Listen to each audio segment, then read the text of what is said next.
Hi friends, அஸ்ஸலாமு அலைக்கும். அல்ஹம்துலில்லாஹ் எல்லோரும் நல்லா இருப்பீங்கன்னு நினைக்கிறேன்.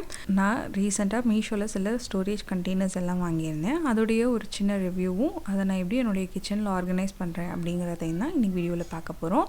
ஸோ வாங்க வீடியோக்குள்ளே போகலாம். நான் இதுக்கு முன்னாடி வரைக்கும் சில கிளாஸ் பாட்டில்ஸ் எல்லாம் இல்லை திங்ஸ் எல்லாம் காலியானதுக்கப்புறமா அதை வாஷ் பண்ணி ரீயூஸ் பண்ணிகிட்டு இருந்தேன். ஸோ அந்த மாதிரி போட்டு வச்சுட்டு அது போக மீதம் வந்த மளிகை ஐட்டம்ஸ் எல்லாமே இந்த மாதிரி பேக்கெட்டோட ஜஸ்ட் ரப்பர் பேண்ட் போட்டு தான் அங்கங்கே இந்த பக்கெட்டில் இந்த மாதிரி கூடையில் இதிலெல்லாம் வச்சுருந்தேன். என்னுடைய கிச்சனில் இருக்கிறது எல்லாமே ஓப்பன் ஷெல்ஃப் அப்படிங்கிறதுனால இந்த மாதிரி வைக்கும்போது இது பார்க்குறதுக்கு நீட்டாகவே இருக்காது. நம்ம எவ்வளோ தான் ஆர்கனைஸ் பண்ணாலும் நம்ம எவ்வளோ தான் க்ளீன் பண்ணாலும் இது ஒரு மாதிரி ஜஸ்ட் எல்லாமே அப்படியே டம்ப் பண்ணி வச்சுருக்க மாதிரி தான் இருந்துச்சு. ஒரு நீட்டான லுக்கே கொடுக்காது. அதுவும் இல்லாமல் குழந்தைங்களையும் வச்சுட்டு எனக்கு மெயின்டைன் பண்ணுறது ரொம்ப கஷ்டமாக இருந்தது. ஸோ நான் எல்லாமே கிளாஸாக மாற்றிடலாம், பிளாஸ்டிக் எதுவுமே யூஸ் பண்ண வேணாம் அப்படின்னு சொல்லி தான் இவ்வளோ நாள் வெயிட் பண்ணிகிட்டு இருந்தேன். ஸோ இதில் வைக்க போகிற ஐட்டம்ஸ்க்கு கிளாஸ் பாட்டில் ஒத்து வருமா ப்ராக்டிக்கலாக அப்படிங்கிறது எனக்கு கொஞ்சம் டவுட்டாகவே இருந்தது. ஏன்னா இதெல்லாம் நம்ம டெய்லி யூஸ் பண்ண போகிற ஐட்டம்ஸ். சரி, குழந்தைங்க இருக்கிற இடத்துல எங்கேயாவது நம்ம கை மறந்த மாதிரி வச்சுட்டோம் அப்படின்னாலும் பிள்ளைங்க ஈஸியாக தட்டி விட்டுருவாங்க. ஸோ இதெல்லாம் ஒத்து வருமா அப்படிங்கிறது மாதிரி எனக்கு கொஞ்சம் தாட்ஸ் இருந்தது. அது போக இன்னொன்று இதோட ப்ரைஸும் கொஞ்சம் கன்சிடர் பண்ணுற மாதிரி இருந்தது. ஏன்னா நம்ம கிளாஸ் பாட்டில் 6 வாங்குகிற இடத்துல இந்த மாதிரி கண்டெய்னர்ஸ் 12 வாங்குற மாதிரி இருந்தது. சரி, ஓகே, இப்பொழுதைக்கு நம்ம இதை வாங்கி யூஸ் பண்ணிக்கலாம். கொஞ்சம் மெயின்டைன் பண்ணுறது கஷ்டமாக இருக்குது அப்படிங்கிறதுனால சரி அதையும் நம்ம வச்சுட்டு அப்படியே ஒரு மாதிரி குப்பை மாதிரியே போட்டு வச்சுருக்கே வேணாம். நம்ம இப்போதைக்கு பிளாஸ்டிக் பாட்டில்ஸ் வாங்கி யூஸ் பண்ணுவோம், அதுக்கப்புறம் போக போக கொஞ்சம் கொஞ்சமாக கிளாஸில் மாற்றிக்கலாம் அப்படின்னு சொல்லிட்டு நான் வாங்கியிருக்கேன். இந்த 12 கண்டெய்னர்ஸ் நான் மீஷோவில் தான் வாங்கியிருக்கேன். ஆல்ரெடி சொன்ன மாதிரி இது எல்லாமே unbreakable food grade plastic boxes அப்படின்னு சொல்லி போட்டிருந்தாங்க. மொத்தம் 12 பாக்ஸஸ் உள்ள ஒரு செட். இது ஒவ்வொரு பாக்ஸும் ஒவ்வொரு கேஜி அளவு பிடிக்கிற மாதிரி உள்ளது. இது எல்லாமே நல்ல ஒரு கார்ட்போர்ட் பாக்ஸில் வச்சு பேக் பண்ணி அனுப்பியிருந்தாங்க. கீழே 6 பாக்ஸஸும் மேலே 6 பாக்ஸஸும் வச்சு பேக் பண்ணியிருந்தாங்க. அதே மாதிரி ஒவ்வொரு பாக்ஸுக்கும் தனித்தனியாக கவர்ஸ் போட்டிருந்தாங்க. அப்போ தான் டிரான்சிட்டில் ஒன்றோட ஒன்று உரசி ஸ்க்ராட்ச் ஆகாமல் இருக்கும் அப்படிங்கிறதுக்காக. அதே மாதிரி அந்த பாக்ஸ்க்கான லிட்டு அந்த பாக்ஸ்குள்ளே ஒவ்வொரு பாக்ஸ்குள்ளேயும் அதுக்கான லிட்டு போட்டு வச்சுருந்தாங்க. இது எல்லாமே பார்த்திங்கன்னா ஏர்டைட் லிட்டு தான். நல்லா உள்ள கேஸ்கெட்லாம் கொடுத்துருக்காங்க. ஸோ லிட்டு நல்லாவே ஏர்டைட்டாக இருக்குது. நான் வாங்கினது சீ க்ரீன் கலர் லிட்டு உள்ள பாக்ஸஸ் வாங்கியிருக்கேன். இது பாக்ஸஸ் ட்ரான்ஸ்பரண்ட்டாக இருக்கிறதுனால லிட் கலர்ஸ் மட்டும் டிஃபர் ஆகுது. ஸோ நிறைய கலர்ஸில் லிட் அவைலபிளாக இருக்குது. உங்களுக்கு வேணுங்கிற கலர் நீங்கள் சூஸ் பண்ணி நல்லா ப்ரைட்டாக நல்லா தெரிஞ்சது, அதனால் நான் இந்த கலர் சூஸ் பண்ணியிருக்கேன். அதே மாதிரி அந்த லிட்டும் ப்ளெயினாக ஜஸ்ட்டு 4 சைடுமே ப்ளெயினாக ஒரு மாதிரி முழுக்குன்னு இல்லாமல் இந்த மாதிரி ஆப்போசிட் சைட்ஸில் 2 சைடு இந்த மாதிரி டிசைன் கொடுத்துருக்குது. நல்லா இருக்குது பார்க்குறதுக்கு. ஸோ இது ஈஸியாக நம்மளுக்கு திறக்கிறதுக்கும் ஈஸியாக இருக்குது. ஸோ ஓவராலாக பார்க்கும்போது இந்த பாக்ஸஸ் வர்த் தான். இப்போ இந்த பாக்ஸஸ் நான் எப்படி ஆர்கனைஸ் பண்ணுறேன் அப்படிங்கிறத காட்டுறேன் உங்களுக்கு. ஸோ ஃபர்ஸ்ட் இந்த பாக்ஸஸ் எல்லாத்தையும் நல்லா வாஷ் பண்ணி காய விட்டுட்டேன். பாக்ஸஸ் எல்லாம் காயிற அந்த டைமில் நம்ம ஃபுல்லாக ஷெல்ஃபை க்ளீன் பண்ணிக்கிட்டேன். ஷெல்ஃப் க்ளீன் பண்ணிவிட்டேன். அந்த காக்ரோச்க்குள்ள ஜெல் இந்த ஷெல்ஃபோடைய எல்லா கார்னர்ஸ்லையும் நான் வச்சு விட்டுக்கிட்டேன்.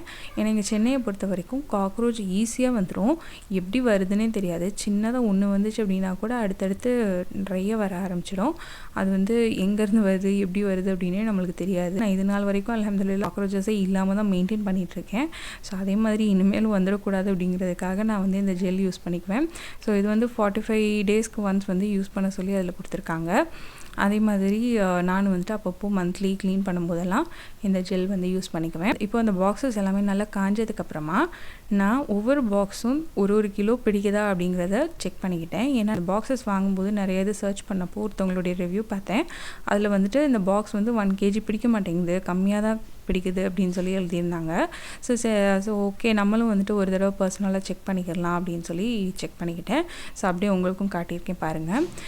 என்கிட்ட ஒரு ரவை பேக்கெட் ஒன்று இருந்தது. ஸோ அது 1 kg பேக்கெட் பிரிக்காமல் அப்படியே வச்சுருந்தேன்.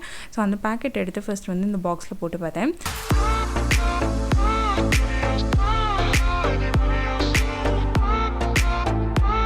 நான் இந்த மாதிரி நல்லா குலுக்கி விட்டு இது பண்ணி போட்டு அதுக்கப்புறமா தான் 1 kg ஃபுல்லாகிடுச்சு அந்த கண்டெய்னரில். அது பார்த்திங்கன்னா ரவை 1 kg ஃபுல்லாக போட்டோம் அப்படின்னாலும் மேலே வரைக்கும் இருந்தது. நம்மளுக்கு வந்து அதுக்கப்புறம் மூடி வந்து மூடுறதுக்கு கஷ்டமாக இருந்துச்சு. அப்படியே நீங்கள் கஷ்டப்பட்டு அதை வந்து நம்ம க்ளோஸ் பண்ணிட்டோம் அப்படின்னாலும் திறக்கும்போது கண்டிப்பாக ரவை வந்து கீழே கொட்டிடும். ஸோ அந்தளவுக்கு இருந்துச்சு ஃபுல்லாக. அதனால் நான் வந்துட்டு கொஞ்சம் கம்மி பண்ணிட்டு தான் போட்டு க்ளோஸ் பண்ணி வச்சுக்கிட்டேன். அதே நேரத்தில் அது ப்ளூ உளுந்து வந்து என்கிட்ட ஒரு பேக்கெட் இருந்தது 1 kg. ஸோ அதை எடுத்து போட்டு பார்த்தேன். அதை போட்டு பார்த்தப்போ 1 kg பேக்கெட் ஃபுல்லாகவே அந்த கண்டெய்னரில் பற்றிருச்சு. அதுவும் இல்லாமல் கேஜி போட்டது போக மீதம் கொஞ்சம் மேலே வந்து ஸ்பேஸ் இருந்தது அந்த கண்டெய்னரில். ஸோ அதே மாதிரி இன்னும் ஒரு 2-3 ஐட்டம்ஸ் அரிசி மாவு இந்த மாதிரி ஐட்டம்ஸ் எல்லாம் போட்டு பார்த்ததில் ஒவ்வொரு ஐட்டம்ஸ் வந்துட்டு ஒவ்வொரு மாதிரி வந்து அந்த கண்டெய்னர் வந்து ஹோல்ட் பண்ணுது. ஸோ நம்ம வந்துட்டு ஒரே ஒரு பொருளை வச்சு இது 1 kg அளவு பிடிக்கல கம்மியாக தான் பிடிக்குது அப்படிங்கிற மாதிரி சொல்ல முடியாது. வந்து 1 kgக்கான கண்டெய்னர் தான் அது கன்ஃபார்ம். சில பொருள் பார்த்திங்கன்னா கம்மியாக தான் இருக்குது என்கிட்ட. ஏன்னா ஊருக்கு போயிட்டு வந்ததுனால நான் சில பொருளெல்லாம் வந்து வாங்கலை இன்னும். அதனால் எதெல்லாம் இருந்ததோ அதை மட்டும் அப்படியே ஃபில் பண்ணி வச்சுக்கிட்டேன். ஸோ அடுத்து இதை அடுக்கி வைக்கிறதுக்கு நான் எப்போவும் யூஸ் பண்ணுற இந்த தெர்மோக்கோலும் ஃபோமும் வந்து யூஸ் பண்ணிக்கிட்டேன். இதை யூஸ் பண்ணி நான் வந்து ஸ்டெப் ரேக் மாதிரி மெத்தடில் தான் எப்போவுமே கிச்சனில் இந்த ஐட்டம்ஸ் எல்லாம் அடுக்கி வைப்பேன்.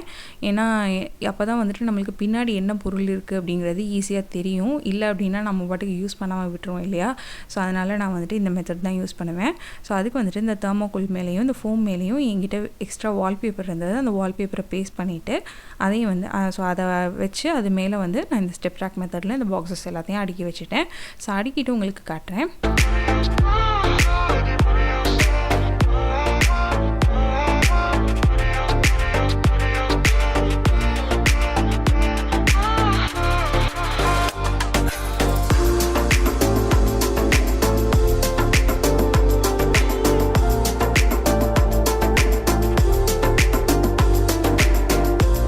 ஓகே, இப்போ கண்டெய்னர்ஸை ஃபுல்லாக இப்போ நம்ம அடுக்கியாச்சு.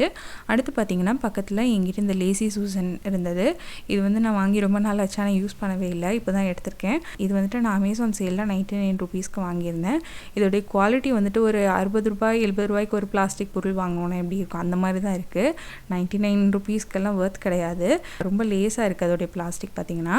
ஆனால் வந்துட்டு நம்மளுக்கு இந்த மாதிரி ஷெல்ஃபில் இல்லை ஃப்ரிட்ஜிலலாம் வந்து இந்த திங்ஸ் எல்லாம் ஒரே இடத்துல நம்மளுக்கு கேதர்டாக வைக்கணும் அப்படின்னா ரொம்ப யூஸ்ஃபுல்லாக இருக்கும் இந்த மாதிரி லேசி சூசன். ஸோ இந்த மாதிரி வச்சு யூஸ் பண்ணுறதுக்கு ஓகே தான். ஸோ இந்த லேசி சூசனில் இந்த திங்ஸ் எல்லாம் நான் வந்துட்டு அரேஞ்ச் பண்ணி வச்சுக்கிட்டேன். அடுத்து வந்துட்டு ஸோ இந்த ஸ்பைஸ் ஹோல்டரையும் பக்கத்தில் வச்சுக்கிட்டேன். இது வந்து ரொம்ப வருஷமாக என்கிட்ட இருக்குது. இது வந்து நல்லா இருக்குது அப்படிங்கிறதுனால நான் இதை மாற்றாமல் வச்சுருக்கேன். அவ்வளோதான். இதுக்கு மேலே இந்த ஷெல்ஃபில் நான் வேற எதையும் வச்சு ரொம்ப கிளட்டர்டாக ஆக்கணும் அப்படின்னு சொல்லி விரும்பலை. ஸோ இது மட்டும்தான் இதில் வச்சுருக்கேன். இது போக மற்ற மசாலா பவுடர்ஸ் பருப்பு ஐட்டம்ஸ் இந்த மாதிரி இது எல்லாமே இதுக்கு ஆப்போசிட் வாலில் உள்ள உடன் வால் ஷெல்ஃபில் வந்து வச்சுருக்கேன். இந்த வால் ஷெல்ஃப் வந்து நான் டிஐஒய் பண்ணது. ஸோ இதுக்கான வீடியோவும் நான் ஆல்ரெடி போஸ்ட் பண்ணியிருக்கேன். நீங்கள் பார்க்கல அப்படின்னா அதுக்கான லிங்க் நான் உங்களுக்கு ஐ பட்டன்லையும் டிஸ்கிரிப்ஷன்லையும் கொடுக்குறேன். ஸோ நீங்கள் இது வரைக்கும் பார்க்கல அப்படின்னா கண்டிப்பாக செக் பண்ணி பாருங்கள். ஸோ இன்னொன்று நான் சொல்லணும்னு நினச்ச முக்கியமான ஒரு விஷயம் என்னென்னு பார்த்தீங்கன்னா, இதை அரேஞ்ச் பண்ணதுக்கப்புறமா நம்மளுக்கு வந்துட்டு டக்குன்னு பார்க்கும்போது ஒரு கிளாஸ் பாட்டிலோடைய லுக் தான் வந்து கொடுக்குது. பக்கத்தில் பார்க்கும்போது அது வந்து பிளாஸ்டிக் அப்படின்னு சொல்லி தெரியுது.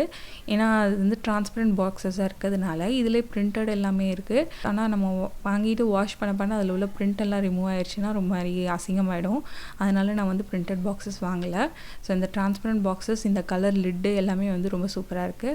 இந்த ரிவ்யூ வந்துட்டு பெய்ட் ரிவ்யூ எல்லாம் கிடையாது. நான் வாங்கின பாக்ஸஸ் எனக்கு வந்து நல்லா தெரிஞ்சது பார்க்குறதுக்கு. ஸோ உங்களுக்கும் யாருக்காவது யூஸ்ஃபுல்லாக இருக்குமே அப்படிங்கிறதுக்காக தான் நான் இந்த வீடியோ போஸ்ட் பண்ணியிருக்கேன். ஸோ உங்களுக்கு வேணும்னா நீங்களும் கண்டிப்பாக வாங்கி ட்ரை பண்ணி பார்க்கலாம். நல்ல ஒரு பட்ஜெட் ஃப்ரெண்ட்லியான ஐட்டம்ஸ் தான் இது. உங்களுக்கு என்னுடைய வீடியோஸ் பிடிச்சிருந்ததுன்னா கண்டிப்பாக லைக் ஷேர் அண்ட் சப்ஸ்கிரைப் பண்ணிக்கோங்க. நெக்ஸ்ட் வீடியோவில் மீட் பண்ணலாம். Take care. Bye.